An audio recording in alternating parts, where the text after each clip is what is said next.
we need to get back to our judicial principles and the foundation of this country. Right now, if white collar crime is getting pushed under, for example, Laura Loomer, she's one of the people that's running against me. We have 6 or 7 Republicans who are running against me, and you have more rhinos in Congress than anybody.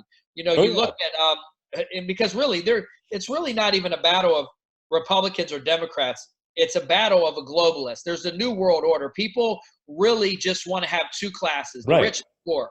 They want to have the 1% who are rich, and then the poor who are basically slaves, and you're enslaved to the system and to the government. You might as well just put a chip in your arm right now if that's what you want to have, socialism, communism, and you want to have dictatorship in this country. But when you have people like Brian Mast, who served our country, got both his legs blown off, he's in Congress right now, and then he's voting as a liberal 48% of the time.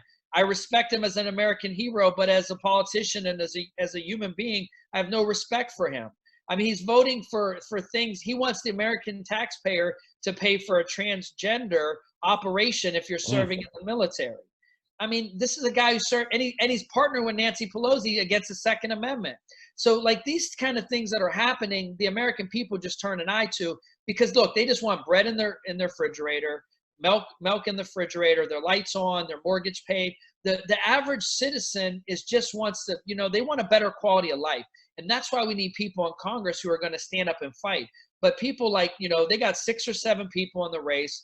Laura Loomer, for example, she's one of the people I'm running against. She went and jumped the fence at Nancy Pelosi's house. Right. Now, I understand Nancy Pelosi is a terrible person. She should be in prison. She's just, she's not helpful to the American people.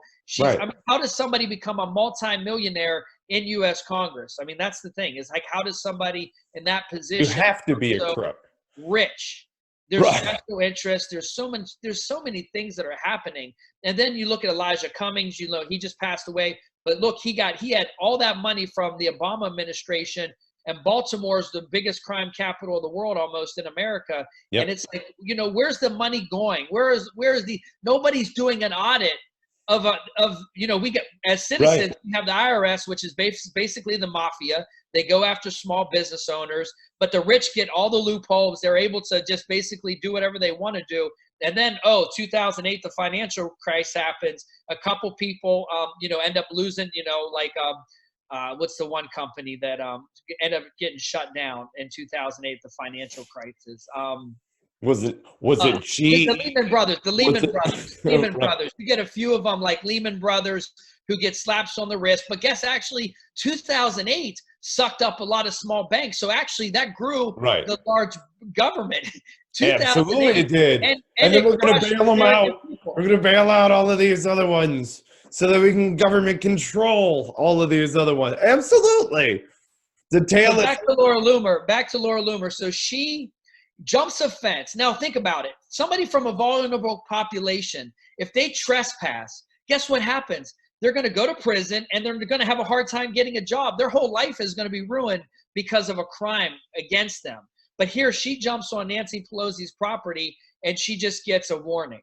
So what kind of message are we sending here that, people from vulnerable populations, that they just deserve to be in prison and work, minimum wage jobs? No, I mean, this isn't the environment that we need for the American people. We need to have an economy and an infrastructure that's booming, creating jobs, and helping people to create their own business. Give people opportunities to be business owners and not rely on the federal government for social services.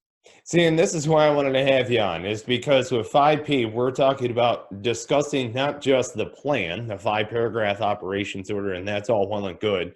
It sounds to me like you have a plan, okay, but also putting that in action and understanding that, hey, plans are great. They're also imperfect. The second that you step outside the wire and a bullet zings past your head, they're damn near useless, right? But you have a process in place for being able to go and affect change up in Washington.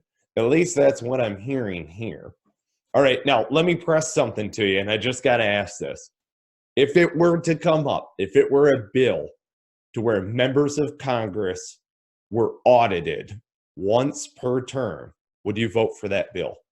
Absolutely. I think, we just need transparency. I think Republicans want transparency.